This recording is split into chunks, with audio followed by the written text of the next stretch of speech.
Bismillahirrahmanirrahim. Assalamualaikum warahmatullahi wabarakatuh. Kami dari kelompok 10 akan mempresentasikan tentang Distance Learning Based Technology Online, atau bisa diartikan dengan pembelajaran jarak jauh berbasis teknologi.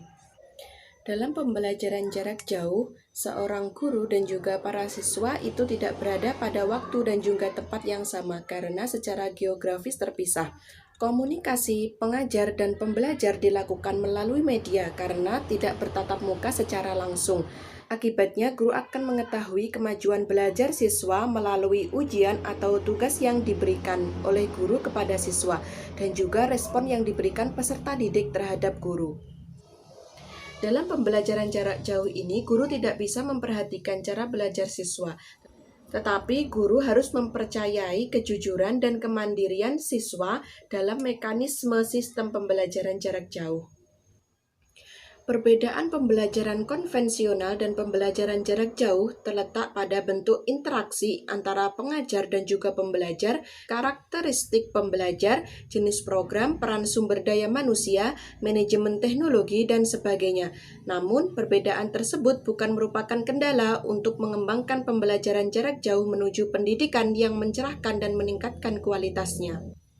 Pembelajaran jarak jauh ini bukan hal yang baru dalam dunia pendidikan. Proses pembelajarannya biasanya dilakukan dengan mengirimkan berbagai materi pembelajaran dan juga informasi dalam bentuk buku cetakan atau CD-ROM atau juga video langsung ke alamat pembelajar. Pembelajaran jarak jauh adalah proses pembelajaran dengan tidak terjadinya kontak dalam bentuk tatap muka secara langsung antara guru dan juga siswa. Komunikasi berlangsung dua arah yang dijembatani dengan media seperti komputer, radio, televisi, internet, video, dan juga sebagainya. Jadi dapat disimpulkan bahwa pembelajaran jarak jauh merupakan pembelajaran yang dilakukan tanpa tatap muka secara langsung antara guru dan siswa, melainkan digantikan dengan teknologi. Pembahasan yang kedua yaitu pengertian teknologi. Teknologi berasal dari bahasa Yunani yaitu teknologia, yang berarti pembahasan sistematik mengenai seluruh seni dan juga kerajinan. Sedangkan dalam KBBI atau Kamus Besar Bahasa Indonesia, teknologi yaitu metode ilmiah untuk mencapai tujuan praktis ilmu pengetahuan terapan.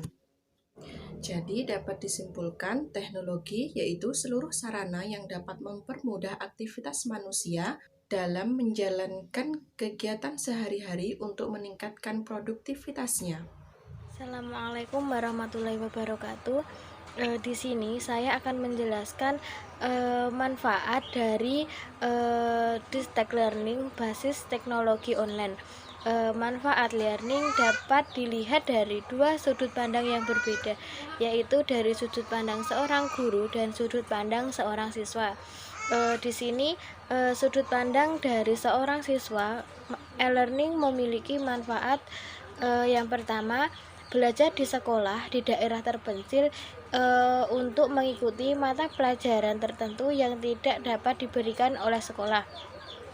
Yang kedua, manfaat dari program pendidikan keluarga di sekolah seperti homeschooling, homeschooler untuk mempelajari mata pelajaran yang tidak dapat diajarkan oleh para orang tua seperti bahasa asing, keterampilan, dan bidang komputer. Yang ketiga adalah merasa fobia dalam sekolah atau siswa yang dirawat di rumah sakit maupun di sekolah yang tidak menginginkan putus sekolah akan sesuatu yang dialaminya. Yang terakhir adalah tidak terapung di sekolah konvensional untuk mendapat pendidikan. Dari sudut seorang guru, learning memiliki manfaat bahwa satu, guru lebih mudah mengakses bahan pelajaran untuk untuk melakukan atau untuk menggugurkan rasa tanggung jawab yang dimilikinya. Yang kedua, dapat untuk mengembangkan diri atau potensi untuk melakukan penelitian guna meningkatkan wawasan karena waktu luang yang sangat relatif banyak. Yang ketiga, dapat mengontrol belajar seorang siswa. bahkan guru juga mengetahui kapan siswa belajar. Yang keempat, mengecek apakah siswa telah mengerjakan soal-soal tertentu atau latihan setelah topik pembelajaran. Dan yang terakhir, memeriksa jawaban siswa untuk memberitahukan hasilnya kepada siswa. Yang kedua, pembahasan yang kedua adalah kriteria pembelajaran jarak jauh online dalam berbasis web. Pembelajaran jarak jauh online memiliki dua kriteria, yaitu kriteria dari seorang pengajar dan kriteria dari seorang pembelajar.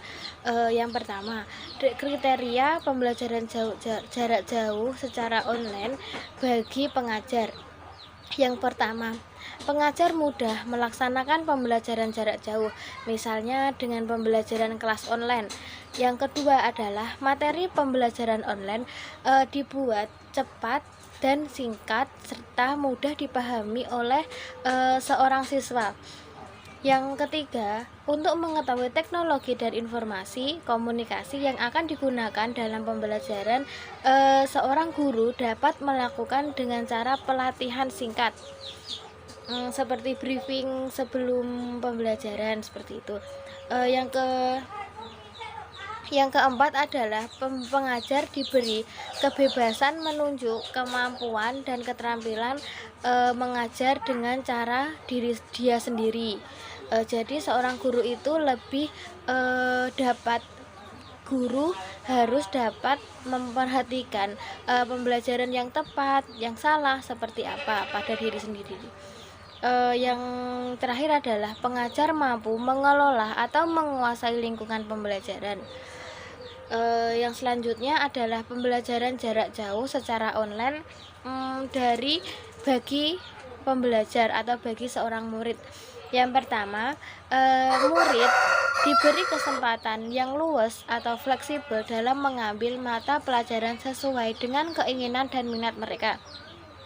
Yang kedua, materi pembelajaran yang diperolehnya akan lebih banyak karena banyak sumber informasi dibandingkan belajar di kelas. Yang ketiga, terbiasa menggunakan komputer sebagai sumber informasi untuk mendapat berbagai informasi. Dan yang terakhir, menyerahkan kolaborasi antara pembelajaran seperti dalam pembelajaran konvensional.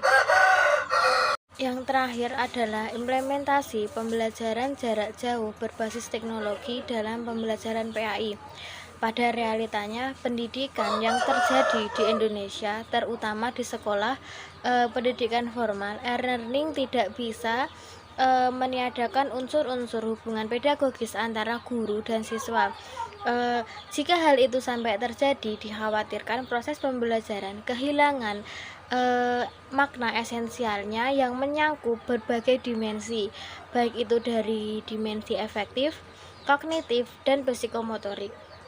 Apabila dalam pembelajaran PAI yang syarat dapat dinilai dengan pendidikan nilai, maka tidak mungkin dilaksanakan pembelajaran sepenuhnya melalui website. Penyelenggaraan e-learning adalah sebagai suplemen komponen terhadap pembelajaran yang dilaksanakan secara reguler di kelas dalam rangka meningkatkan kualitas pembelajarannya. E-learning memiliki peran yang sangat penting dalam pembelajaran PAI.